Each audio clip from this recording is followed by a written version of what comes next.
you got to pull your head out the sand, look at where I'm at and how am I going to fix this, rather than looking for those quick fixes. Let's just arrange a payment plan and make that go away for the next quarter. It's not a long-term strategy, in my opinion, Chris. That's how I'd attack it if someone came to me in that position. You can get longer than you think you can to pay these arrears, but it does. Yeah. I mean, you said it very politely, but you know, my view is if you are kicking the can down the road, you are pissing in the wind. Like Yeah. it's pointless. There's if you've got a viable business that has got legitimate reasons why they're behind with HMRC, the key things are you're going to be, if you get a time to pay arrangement, you are going to be expected to pay your next on time. Yeah. And if you don't, it goes into default. The time to pay arrangement is burnt, and they're going to process, proceed with whatever action they're going to take. Ultimately, it'll be a winding up petition.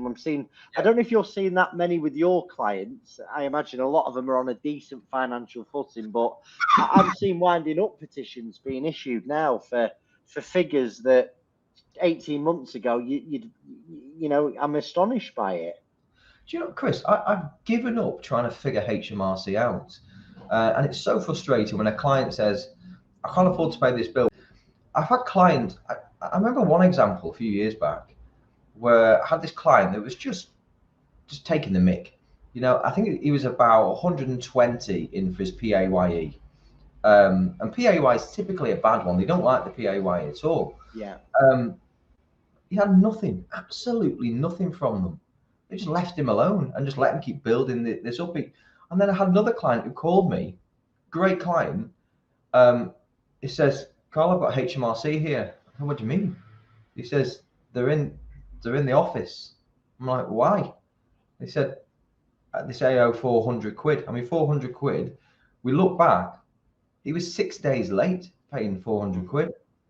And he'd simply just missed it. And somebody's looked at it and go, oh, do you know what? That's on my way home. I'm nipping.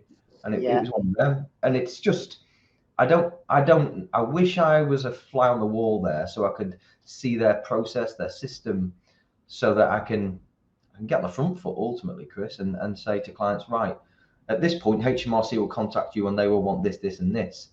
We know the broad strokes, but they're so inconsistent. It's unreal.